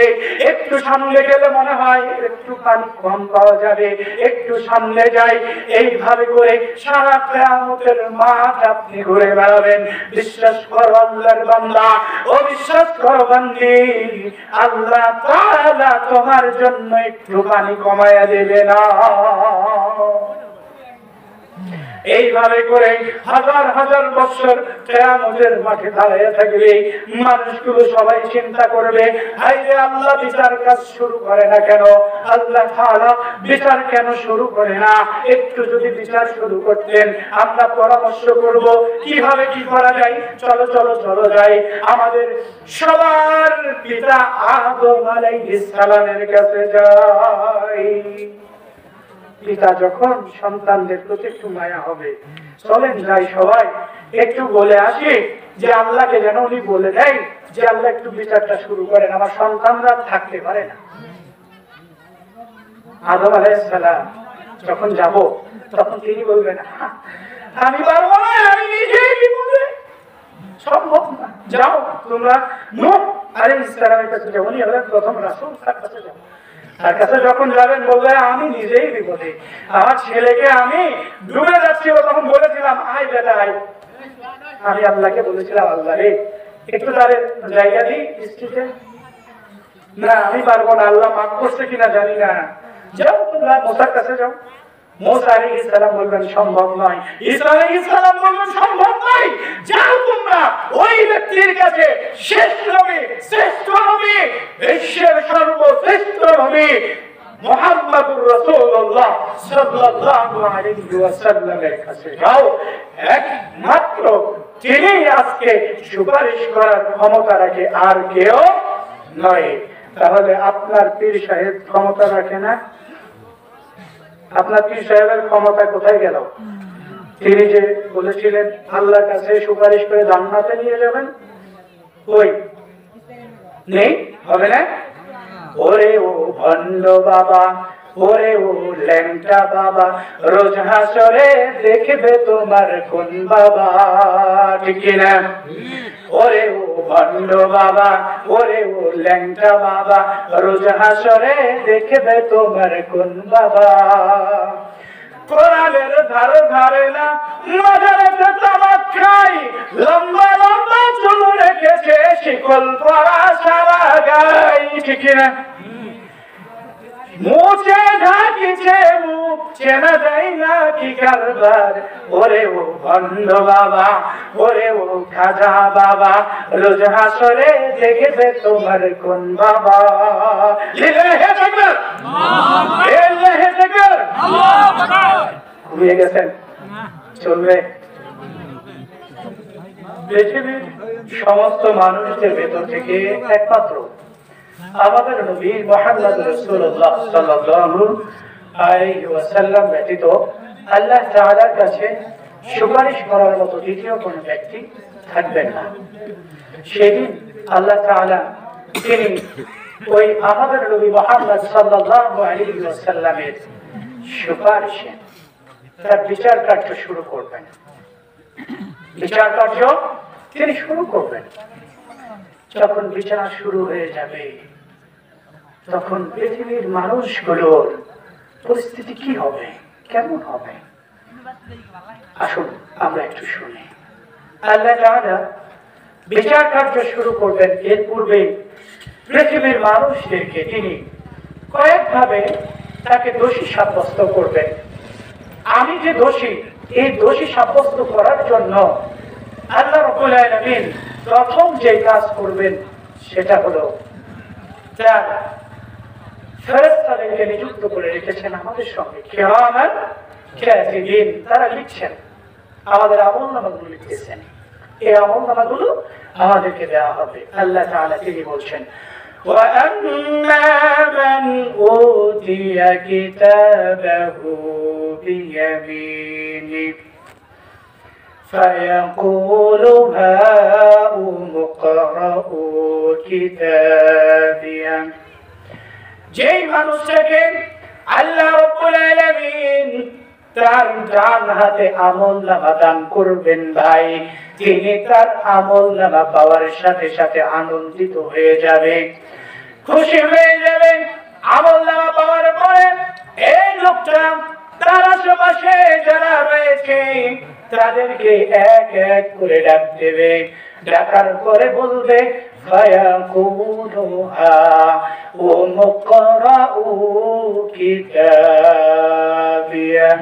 ও আমার ভাইরে, দেখো আমার আল্লাহ আমাকে আমলনামা দিয়েছে ডান হাতে, একটু পড়ে দেখো না ভাই আমার রেজাল্ট কেমন হয়েছে। আল্লাহ রাব্বুল আলামিন যেই মানুষটাকে তার ডান হাতে আমলনামা দেবে, ওই মানুষটা আনন্দে আত্মহারা হয়ে যাবে। কারণ ডান হাতে আমলনামা পাওয়া মানে তার হিসাবটাকে সহজ করে দেবেন, এই জন্য ওয়াদা করেছেন কে? আল্লাহ বলেন, ফাসাউফা ইউহাসাবু হিসাবান ইয়াসীরা। আল্লাহ রাব্বুল আলামিন বলেন, ও আমার বান্দারে, আমি যেই বান্দার ডান হাতে আমলনামাটা দিয়ে দেব, আমার ওই বান্দার যে হিসাব নিকাশ শুরু হয়েছে, আমি আল্লাহ আমার বান্দার হিসাবকে সহজ করে দেব। হিসাব সহজ মানে কি হতে পারে? হিসাব সহজ বলতে কি হতে পারে? আল্লাহ রাব্বুল আলামিন আমার নবী মুহাম্মদুর রাসূলুল্লাহ সাল্লাল্লাহু আলাইহি ওয়াসাল্লাম তিনি বলেছেন, ও আমার উম্মতেরা শুনে নাও, হিসাব সহজ করা মানে হলো আমার আল্লাহ যেই বান্দার আমলনামাটা ডান হাতে দিয়ে দেবে, সেই বান্দার কোনো হিসাবই নেবে না। সুবহানাল্লাহ। যেই বান্দাটাকে বাম হাতে দেবেন, পেছন দিক দিয়ে দেবেন, তার আমলনামাটাকে তার অবস্থা কি হবে? আল্লাহ বলেন, وَأَمَّا مَنْ أُوتِيَ كِتَابَهُ بِشِمَالِهِ فيقول يا ليتني لم أوت كتابيا ولم أدر ما حسابيا হায় আফসোস আমার জন্য আজকে যদি আমার আমল নামা আমাকে দেওয়া না হতো, আমাকে যদি আমার বাম হাতে আমল নামা দেওয়া হতো, আমার মৃত্যু যদি চূড়ান্ত হয়ে যেত, আমি যদি মাটি হয়ে যেতে পারতাম, আমি মৃত্যুবরণ করেছিলাম, আমাকে যদি আর মৃত্যু থেকে উঠানো না হতো, আমি যদি মাটি হয়ে যেতাম, তাহলে আমার জন্য কতই না ভালো হতো।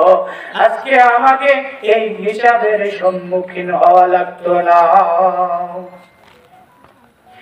ولم أدر ما حسابي يا ليتها كانت القاضية ما أغنى عني ماليا هلك عني سلطانيا আমার জন্য আফসোস, দুনিয়ার জমিনে যখন ছিলাম আমার কত সম্পদ ছিল, আমার কত ক্ষমতা ছিল, আমার কত কোটি কোটি টাকা ছিল, আমার ওই বাসাইলে কয়েকটা বাড়ি ছিল, টাঙ্গাইল শহরে বাড়ি ছিল, ঢাকাতে আমার ফ্ল্যাট ছিল, ওই কানাডায় আমার বাড়ি ছিল, আমার ব্যাংক ব্যালেন্সের কোনো অভাব ছিল না, আমার অর্থ সম্পদের কোনো অভাব ছিল না। হায় আফসোস, আজকের দিনে আমার এই অর্থ সম্পদ গুলো কোন কাজে আসলো না।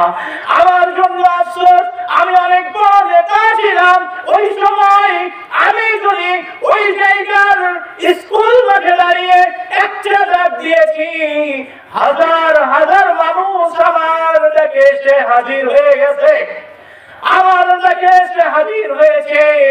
অনেক বড় নেতা ছিলাম আমি, আমার অনেক ক্ষমতা ছিল, আমার অনেক কিছু ছিল।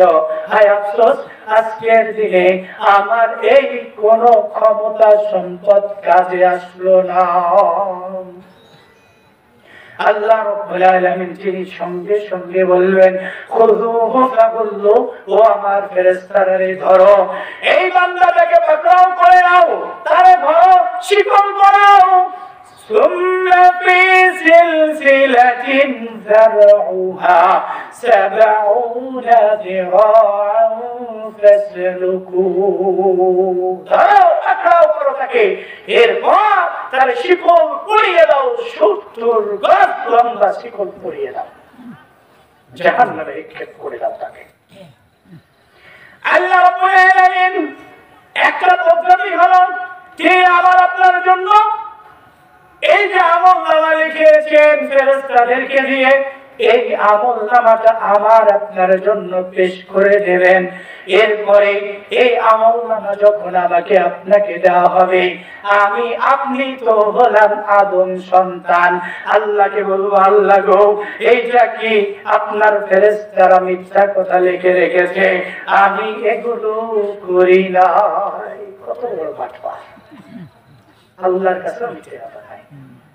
দুনিয়াতে তো মিথ্যা বলতে বলতে গলত করে দিচ্ছে একদম, আল্লাহর কাছে বাটপারি করে চলবে, বাটপারি।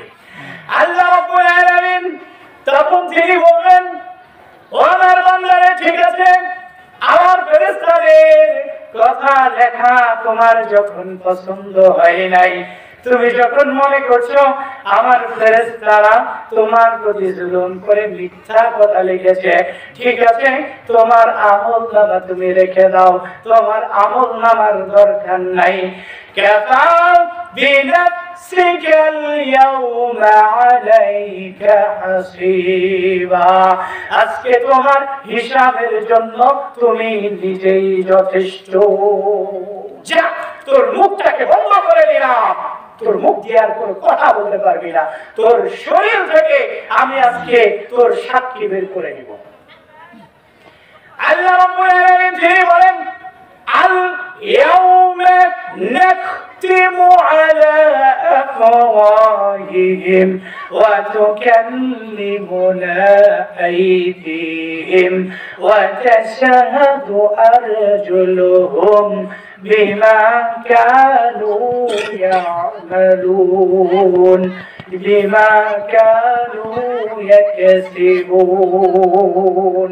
ওয়ালার বান্দারে আলিয়াউমা নাখতিমু আলা আফওয়াহিহিম, আমি তোমার হাতটাকে বন্ধ, তোমার মুখটাকে শিকল পরিয়ে দিলাম, তোমার মুখটাই তালা লাগিয়ে দিলাম, তোমার মুখটাকে বন্ধ করে দিলাম, আর মুখ দিয়ে কথা বলার দরকার নাই। এখন তোমার হাত আমার সাথে কথা বলবে, তোমার শরীরের চামড়া আমার সাথে কথা বলবে, তোমার পা কথা বলবে, তোমার চোখ কথা বলবে। ও আমার বান্দারে শুনে নাও, তুমি যখন আমার ফেরেশতাদের কথাগুলো বিশ্বাস করো নাই, আসো আজকে তোমার নিজের শরীর থেকে তোমাকে আমি দোষী সাব্যস্ত করে দেখাই। এই সময় আপনার বিরুদ্ধে এইবার সাক্ষী দেবে এই আপনার হাতটাকে, এই হাত আপনার বিরুদ্ধে কথা বলবে, এই শরীরের ত্বক, এই চামড়া আপনার বিরুদ্ধে কথা বলবে। এবার আপনার শরীরের চামড়াগুলো কথা বলবে, এই পা কথা বলবে, আপনি এগুলোকে কোথায় কি কাজে ব্যবহার করেছিলেন। আপনার হাত বলবে, এই হাতকে আপনি কতটুকু অন্যায় করেছেন, কাকে আপনি স্পর্শ করেছিলেন, কোন গায়ে হারাম মহিলাকে ধরেছিলেন, আপনি কোন জায়গাতে খারাপ কাজ করেছিলেন, আপনার এই চোখ দিয়ে কোন বেগারে মহিলাটাকে আপনি দেখেছিলেন, আপনার এই পা দিয়ে আপনি কোন দিকে হেঁটে গিয়েছিলেন, কোন পাপগুলো আপনি করেছিলেন। ও আল্লাহর বান্দা বিশ্বাস করো, আল্লাহ তাআলা যখন এইভাবে তোমার শরীর থেকে এগুলোর হিসাব নেবেন, তুমি একটাবার চিন্তা করে দেখো। ও আল্লাহর বান্দি, তুমি একটাবার চিন্তা করে দেখো, আজকে তোমার এই হাত যদি একটু কেটে যায়, তুমি তোমার এই হাতটাকে সেলাইয়ের জন্য কত কষ্ট করো, কত ডাক্তারের কাছে যাও, কত রকমের মেডিসিন তুমি ব্যবহার করো। আল্লাহর বান্দী শোনো, আল্লাহর বান্দা শোনো, এই স্কিনটাকে ঠিক রাখার জন্য তুমি কত রকমের কসমেটিক্স ব্যবহার করো, তোমার শরীরে চামড়াটাকে ঠিক রাখার জন্য কত টাকার সাবান তুমি ব্যবহার করো। আল্লাহর বান্দারে, তোমার সবগুলোকে ঠিক রাখার জন্য কত মেডিসিন তুমি ব্যবহার করে থাকো, আর যখন এগুলো তোমার বিরুদ্ধে সাক্ষী প্রদান করবে, তুমি বলবা, ও আমার হাত রে, তোমার কি হয়েছে, আজকে তুমি কেন এমন ভাবে আমার বিরুদ্ধে কথা বলতেছো। ও হাত, তোমার যখন কেটে গিয়েছিলে দুনিয়ার জমিনে, তোমাকে সেলাই করার জন্য আমি ডাক্তারের কাছে গিয়েছিলাম, তোমার উপরে একটু কালো স্পট ছিল, এইটাকে মিশানোর জন্য আমি মালয়েশিয়া গিয়েছিলাম, আমি দুবাই গিয়েছিলাম, সিঙ্গাপুর গিয়েছিলাম, তোমাকে একটু কালো স্পটটাকে দূর করার জন্য কত ডাক্তারের কাছে গেছি, কত রকমের কসমেটিক্স ব্যবহার করেছি। এই শরীরের চামড়া, ও আমার হাত, ও আমার পায়ে কি হয়েছে আল্লাহ বলেন, ওয়াকালু লিজুলুবিহিম লিমা শাহিদতুম আলাইনা قالوا أنطقنا الله الذي أنطق كل شيء। আমি আপনি যখন এইভাবে করে তিরস্কার করব আমাদের হাতকে, আমাদের শরীরের চামড়াকে, তখন এগুলো আমাকে আপনাকে কি বলবে, এই কথাটাকেও এই কোরআনের ভেতরে কোট করে দিয়েছেন কে? আল্লাহ তাআলা তিনি বলেছেন, ও আমার বান্দারে শোনো, ওই সময় তুমি যখন তোমার হুঁশ ফিরে পাইবা, তুমি যখন বুঝতে পারবা, এগুলোকে যখন তিরস্কার করবা, ওই সময় তোমার হাত, তোমার পা, তোমার চোখ, তোমার শরীরের চামড়াগুলো তোমাকে বলবে,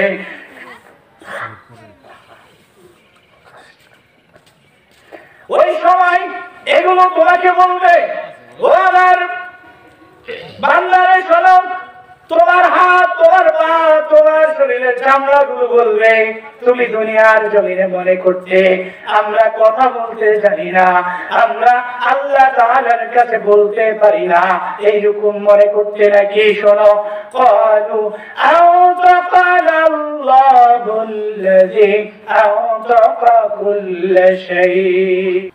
আল্লাহ রাব্বুল আলামিন ওই সময় আমাকে আপনাকে কি বলবেন সেটাও তিনি বলে দিয়েছেন। এরা বলবে যে আল্লাহ দুনিয়ার জমিনে তোমাকে কথা বলার জন্য মুখ দিয়েছিলেন, সেই আল্লাহ আজকে আমাদেরকে কথা বলার জন্য শক্তি ক্ষমতা দিয়েছেন। অতএব শোনো, আল্লাহ রাব্বুল আলামিন তিনি বলছেন ওয়া হুয়া খালাকাকুম আউওয়ালা মাররাতিন ওয়া ইলাইহি তুরজাউন। ও আমার বান্দারে, দুনিয়ার জমিনে তুমি মনে করছে আমি আল্লাহ তাআলা তোমার নিকট থেকে এগুলো দেখতেছি না, আমি আল্লাহ তোমাকে দেখতেছি না, এটা তুমি মনে করতে। কিন্তু শোনো, তোমার হাত, তোমার পা, তোমার চামড়া, তোমার চক্ষু সব কিছুকে এগুলো সেভ করে রেখেছিল, আজকে তারা তোমার বিরুদ্ধে সাক্ষী দিয়ে দিল। এইবার আল্লাহ রাব্বুল আলামিন আপনার মুখের জবান খুলে দেবেন। যখন জবান খুলে দেবে তখন আপনি কি বলবেন? আল্লাহ এরা মিথ্যা কথা বলেছে, আমি এগুলো করিনি, আমি এগুলো করি নাই, এই হাত মিথ্যা বলে, এই শরীরে চামড়া মিথ্যা কথা বলছে। কত বড় ভাটপা, চিন্তা করছেন? আল্লাহর কাছে গিয়েও মিথ্যা কথা। আল্লাহ রাব্বুল আলামিন এইবার আপনার জন্য শেষ স্টেপ দিয়ে আসবেন। মিথ্যা বলার জন্য আর কোন সুযোগ এইবার থাকবে না।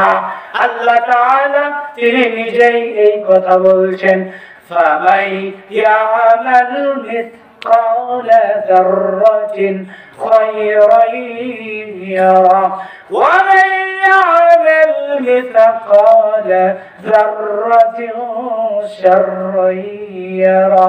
ওয়া আমার বান্দারা শোনো, তুমি যদি দুনিয়ার জমিনে একটা অনুপরিমাণও ছোট্ট আমল করে থাকো, ভালো আমল করে থাকো, খারাপ আমল করে থাকো, আমি আল্লাহ রাব্বুল আলামিন তোমার ওই আমলটাকে ভিডিও করে রেখেছি। তুমি মনে করছো ওই কক্সবাজার বেড়াইতে গিয়ে ওই হোটেলের মধ্যে মহিলা নিয়েছিলা, তুমি মনে করছো রাতের বেলায় ওই নারীর বাড়িতে গিয়েছিলে, তোমার প্রেমিকার কাছে অন্ধকারের মধ্যে দেখা করতে গিয়েছিলে, কেউ দেখে নাই। না রে বান্দা, না, আমার আল্লাহ রাব্বুল আলামিন তার নিকটে এমন ক্যামেরা রয়েছে, এই দুনিয়ার ক্যামেরার চাইতেও হাজার হাজার মেগাপিক্সেল বেশি, ঠিক কিনা? অন্ধকারেও যেটাতে ভিডিও করা যায় এমন শক্তি ক্ষমতা সম্পন্ন ক্যামেরাগুলো রয়েছে একজনের নিকটে। তিনি কে? যিনি আলোতেও যেমন দেখেন, অন্ধকারেও তেমন দেখেন, যিনি আসতে বললেও যেমন শোনেন, চুপে বললেও তেমন শোনেন, জোরে বললেও তেমনই শোনেন, সব কিছু শুনেন এবং দেখেন যিনি, তিনি কে? এইবার কি বলবেন? আর কোন উপায় থাকবে? আর কোন উপায় নেই। এইবার বান্দা মাথা নিচু করে বলবে, আল্লাহ উপায় তো আর নাই, উপায় তো আর নাই, তাইলে কেমনে? তখন আপনার নিকটে এমন একটা দলিল আল্লাহ তাআলা আপনার হাতে দিয়ে দিবেন, আপনি অবাক হয়ে যাবেন। সুবহানাল্লাহ। আল্লাহ রাব্বুল আলামিন এমন একটা দলিল দিবেন, আল্লাহর নবী মুহাম্মদুর রাসূলুল্লাহ সাল্লাল্লাহু আলাইহি ওয়াসাল্লাম তিনি বলে দিয়েছেন, as-sadaqatu burhanun। ও আল্লাহর বান্দা শুনে নাও, আমার আল্লাহ তাআলা এমন সময় তোমার হাতের মধ্যে এক টুকরা কাগজ ধরিয়ে দেবেন, তুমি এই কাগজটাকে দেখার পরে আল্লাহর নিকটে বলবে, আল্লাহ গো তুমি কি ফয়সালা দিবা? আল্লাহ তাআলা বলবেন, তোমার ফয়সালা হলো জাহান্নাম। আপনি বলবেন, আল্লাহ হবে না, আমি তো জাহান্নামে যাব না। তাহলে কেমনে কি বললে বান্দা? আপনি বলবেন, আল্লাহ গো এই যে আমার হাতে দলিল রয়েছে জান্নাতের। সুবহানাল্লাহ। কেমনে কি? আমি দোষী সাব্যস্ত, এখন আমি আসামি, এখন আমার রায় হবে। আল্লাহ তাআলা রায় দিলেন, আপনার রায় হলো জাহান্নাম। আপনি বলছেন আমি জাহান্নামে যাব না, আমার কাছে দলিল আছে জান্নাতের। জান্নাত আমি কিনে ফেলেছি দুনিয়াতে, দুনিয়াতে জান্নাত আমি কিনে নিয়েছি।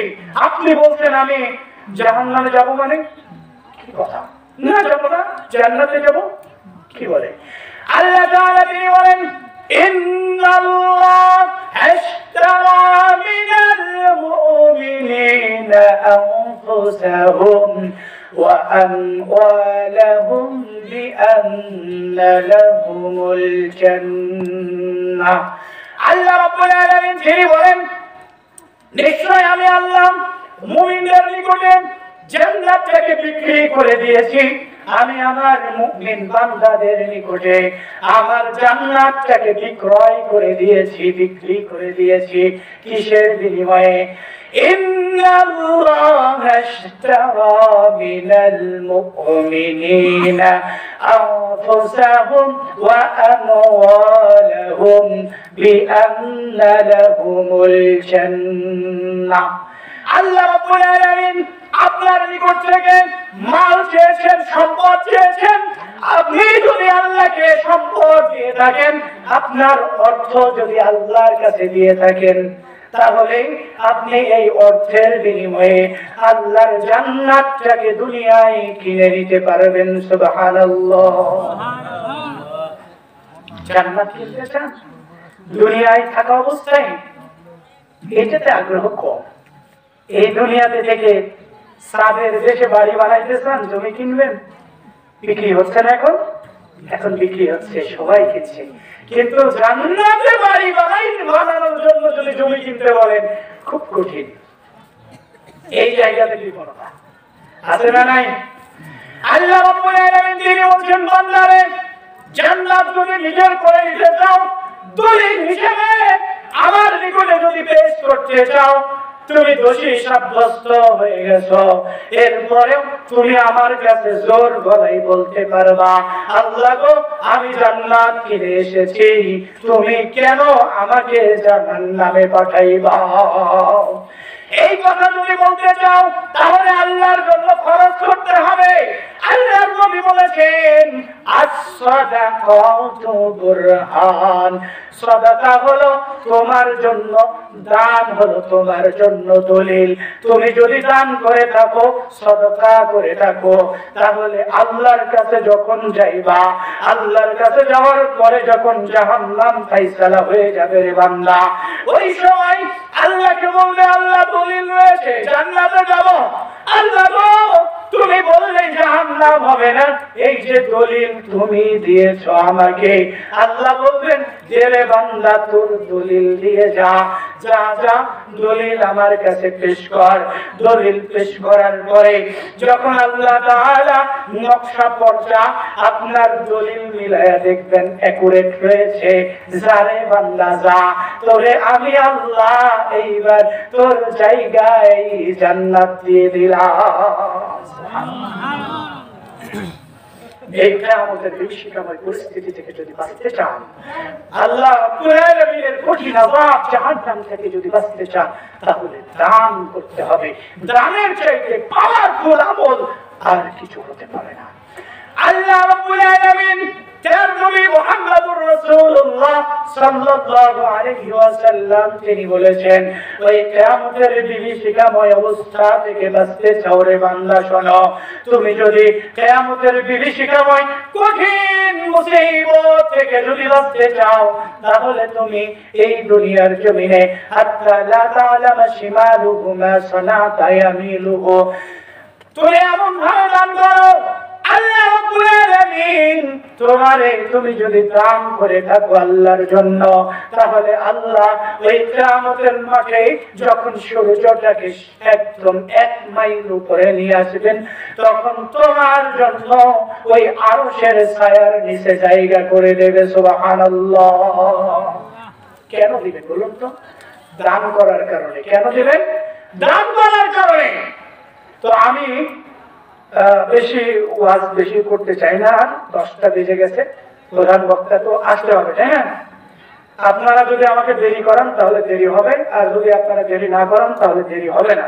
কালেকশন যেহেতু মসজিদে উন্নয়ন করবে, এখন দেখি আল্লাহর কোন বান্দা আজকে ওয়াজ শোনার পরে এই ওয়াজের প্রতি আমল করতে চাই, কোন বান্দা বান্দি রয়েছে। আমি আগেই বলেছি আপনারা আজকের আলোচনা শুনবেন আমল করার নিয়তে। এখানে যদি আমল না হয় তাহলে বাড়িতে গিয়ে যে কত দূর হবে এটা আমি বুঝতেই পারতেছি। দেখি আপনারা কতটুকু আমল করেন। এই মুহূর্তে দেখতে চাই আল্লাহ রাব্বুল আলামিনের জান্নাত বিক্রি হচ্ছে এখানে। একজন বান্দাকে দেখতে চাই 1 লাখ টাকা দেবেন, 1 লাখ টাকা। একজন বান্দা কেউ আছেন এমন কোন বান্দা? এখন তাৎক্ষণিক টাকা দিতে হবে না, লিখিয়ে দেন, পরবর্তীতে দিবেন। হয়তো সময় নেবেন কর্তৃপক্ষের কাছ থেকে, 2-1 মাস পরে দেন। যদি কষ্ট হয় তাহলে 50-50 করে দিয়েন, 2 মাসে 3 মাসে। এরকম কেউ আছেন কি? একটু সাহস করে আল্লাহর বান্দা। প্রথম একটাবার কথা বললাম, আল্লাহ জান্নাত কিনে দিবেন, মাহরুম করেন না। প্রথম একজন ব্যক্তি কেউ আছেন কি? নারী পুরুষদের ভেতর থেকে আল্লাহর কোন বান্দা? এই 50,000, 50 কমিয়ে দিলাম, 50,000 কেউ দিবেন, এরকম কেউ আছেন? কেউ নেই? পারবেন ইনশাআল্লাহ, বললেই পারবেন। আল্লাহ তাআলার জন্য যদি কেউ কিছু দিতে চায় আল্লাহ তার জন্য ব্যবস্থা করে দিবেন, এটা আল্লাহর ওয়াদা। দিবেন আল্লাহ ব্যবস্থা করে। আল্লাহর ঘরের জন্য দেন, আল্লাহর জান্নাত কিনে নেন, এইরকম একজন বান্দা বান্দি বলুন না সাহস করে। কেউ নাই নাকি ভাই এখানে এরকম? আল্লাহ আল্লাহ আল্লাহ। 20,000 টাকা কেউ দিবেন, এরকম আছেন? 20,000। আল্লাহ আল্লাহ, এরকম কেউ নেই? 20,000 টাকা দিবেন, 10,000 করে দিয়ে 2 মাসে দিয়ে 6 মাস পর পরে দিয়ে, আগামী ওয়াজ আসার পূর্বে দিয়ে, আগামী বছর ওয়াজ আসার পূর্বে দিয়ে। এরকম কেউ নেই? 20। আল্লাহ আল্লাহ। 10,000। একজন দাঁড়ান না ভাই, এর চাইতে নিচে নামায় না, একজন দাঁড়ান।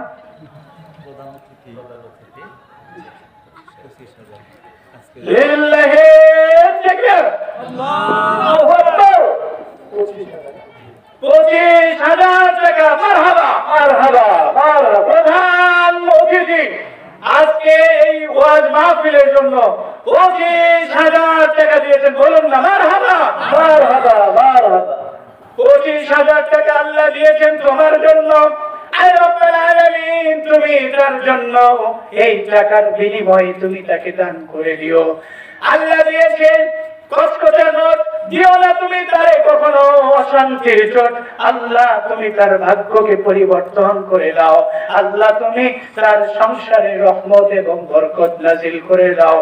আল্লাহ তুমি তার শ্বশুর শাশুড়ি, পিতা মাতা, আত্মীয় স্বজন, আওয়ামবর্গ হতে সকলের কবরে আযাব তুমি দিয়ে দিও মাফ করে। আয় আল্লাহ, তোমার বান্দা বান্দীদের ভেতর থেকে এমন কিছু বান্দা বের করে দাও যারা তোমার জন্য কিছু দিতে চাই।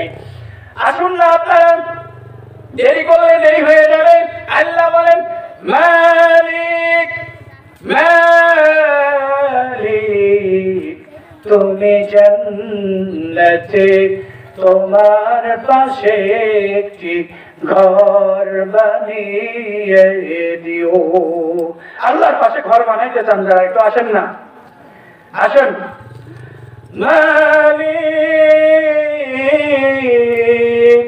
মালিক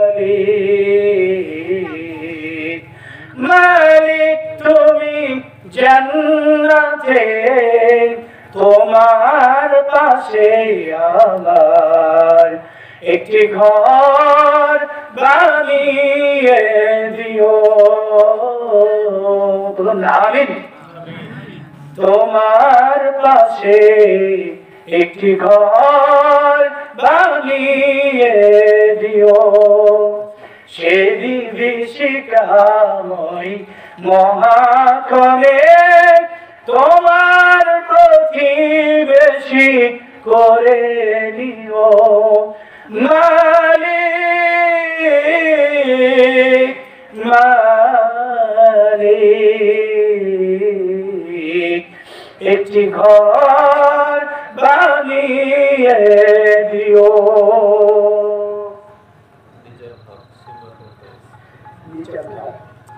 নিজের হক 1000 টাকা লিল্লাহি তাকবীর, 1000 টাকা মারহাবা। আয় আল্লাহ, তোমার বান্দা দিয়েছে 1000 টাকা, আল্লাহ তুমি করে দাও, ঘুরিয়ে দাও তার ভাগ্যের চাকা। আল্লাহ তারে তুমি পুকুর ভরা মাছ, গোলা ভরা ধান, আল্লাহ বেশি বেশি করে সম্পদ, তার ব্যাংক ব্যালেন্স দান করে দাও। আল্লাহ পরিবারে যদি কোনো অশান্তি হয়ে থাকে, তুমি সেই অশান্তি দূর করে শান্তি এনে দাও। আয় আল্লাহ, কি উদ্দেশ্য করে দান করেছে তুমি জানো মালিক, যে উদ্দেশ্য নিয়ে দান করেছে উদ্দেশ্য পুরা করে দাও। শাহিন মিয়া 500 টাকা, আল্লাহ তুমি তার দানকে দান করে দাও।